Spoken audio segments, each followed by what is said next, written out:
ಮೈಸೂರಿನ ನಂಜನಗೂಡಿನ ಶ್ರೀಕಂಠೇಶ್ವರ ದೇವಾಲಯದಲ್ಲಿ ಹುಂಡಿ ಎಣಿಕೆ ಕಾರ್ಯ ಜೋರಾಗಿ ಸಾಗಿದೆ.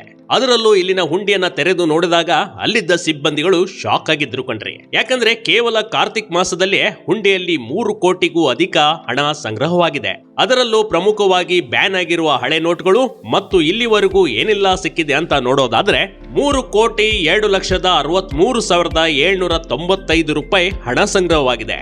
82 ಗ್ರಾಂ 800 ಮಿಲಿಗ್ರಾಂ ಚಿನ್ನ ಕಂಡುಬಂದಿದೆ. 2 ಕೆಜಿ 680 ಗ್ರಾಂ ಬೆಳ್ಳಿ ಸಂಗ್ರಹವಾಗಿದೆ. 34 ವಿದೇಶಿ ಕರೆನ್ಸಿಗಳು ಮತ್ತು 2,000 ಹಳೆಯ ನೋಟುಗಳು, 1,000 ಬ್ಯಾನ್ ಆಗಿರುವ ಹಳೆ ನೋಟುಗಳು ಕಂಡುಬಂದಿವೆ. ಒಟ್ಟು 3 ಕೋಟಿ ರೂಪಾಯಿ ಸಂಗ್ರಹವಾಗಿದೆ. ದೇವಾಲಯದ ದಾಸೋಹ ಭವನದಲ್ಲಿ ಹುಂಡಿ ಎಣಿಕೆ ಕಾರ್ಯ ಜೋರಾಗಿಯೇ ನಡೆದಿದೆ.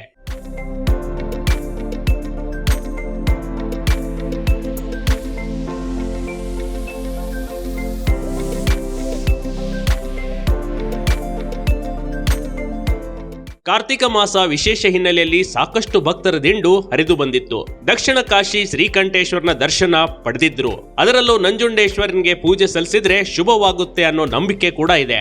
ಈ ಬಾರಿ ಕೇರಳ, ತಮಿಳುನಾಡು, ಆಂಧ್ರ ಪ್ರದೇಶ, ಉತ್ತರ ಭಾರತ ಹಾಗೆ ವಿದೇಶಿ ಭಕ್ತರಿಂದ ದರ್ಶನ ಪಡೆದುಕೊಂಡಿದ್ದಾರೆ. ಭಕ್ತರ ಸಂಖ್ಯೆ ಹೆಚ್ಚಳ ಹಿನ್ನೆಲೆಯಲ್ಲಿ ಹುಂಡಿಯಲ್ಲಿ ಕಾಣಿಕೆ ಸಂಗ್ರಹದಲ್ಲೂ ಹೆಚ್ಚಳವಾಗಿದೆ.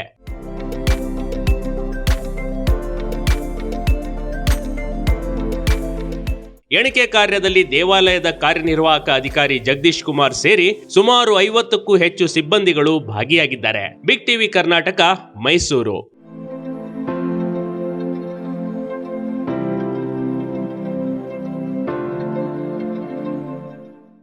ಬಿಗ್ ಟಿವಿ ಕರ್ನಾಟಕ ಯೂಟ್ಯೂಬ್ ಚಾನಲ್ಗೆ ಈಗಲೇ ಸಬ್ಸ್ಕ್ರೈಬ್ ಮಾಡಿ. ಧನ್ಯವಾದಗಳು.